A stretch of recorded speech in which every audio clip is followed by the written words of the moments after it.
അസം കോൺഗ്രസിൽ നിന്ന് രാജിവെച്ച് മണിക്കൂറുകൾക്കകം പാർട്ടിയിൽ തിരിച്ചെത്തി മുൻ PCC അധ്യക്ഷൻ ഭൂപൻ കുമാർ ബോര. പാർട്ടിയിൽ നിന്ന് തന്നെ അവഗണിക്കുന്നത് ചൂണ്ടിക്കാട്ടി ഇന്ന് രാവിലെ കോൺഗ്രസ് അധ്യക്ഷൻ മല്ലികാർജ്ജുൻ ഖർഗെയ്ക്ക് രാജിക്കത്ത് നൽകിയിരുന്നു. PCC അധ്യക്ഷൻ ഗൗരവ് ഗൊഗോയിയുമായി നടത്തിയ അനുനയ ചർച്ചയിലാണ് ഭൂപൻ ബോറയുടെ നിലപാട് മാറ്റം. 10 വർഷം തുടർച്ചയായി നിയമസഭാ അംഗം, 4 വർഷം അസം കോൺഗ്രസിന്റെ അമരത്ത്. ഇത്രയൊക്കെയായിട്ടും പാർട്ടി തന്നെ തുടർച്ചയായി അവഗണിക്കുന്നുവെന്ന് ചൂണ്ടിക്കാട്ടിയായിരുന്നു ഭൂപൻ കുമാർ ബോരയുടെ രാജി. ഇന്ന് രാവിലെ മല്ലികാർജ്ജുൻ ഖർഗെയ്ക്ക് രാജിക്കത്ത് നൽകി. പിന്നാലെ രാഷ്ട്രീയ നീക്കങ്ങളും സജീവം. BJPയിലേക്ക് പോകുന്ന സൂചന നൽകുന്ന പ്രതികരണങ്ങൾ. അസം മുഖ്യമന്ത്രി ഹിമന്ത ബിശ്വ ശർമ്മയുടെ ക്ഷണം.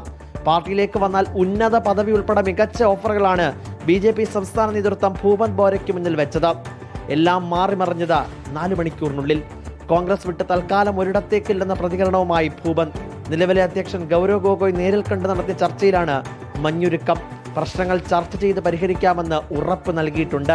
വലിയ പ്രതിരോധത്തിലേക്ക് പാർട്ടിയെ കൊണ്ടുപോകേണ്ടിയിരുന്ന രാജി ചർച്ചയിലൂടെ പരിഹരിച്ചു എന്ന വിശ്വാസത്തിലാണ് കോൺഗ്രസ്. ഭൂപൻ കോൺഗ്രസ് വിട്ട് BJPയിലേക്ക് പോയാൽ ഉണ്ടാകുന്ന അസം രാഷ്ട്രീയത്തിലെ തുടർചലനങ്ങൾക്ക് ഒരു ദിവസം കൊണ്ട് തന്നെ വിരാമമായി. റിപ്പോർട്ടർ, ദില്ലി.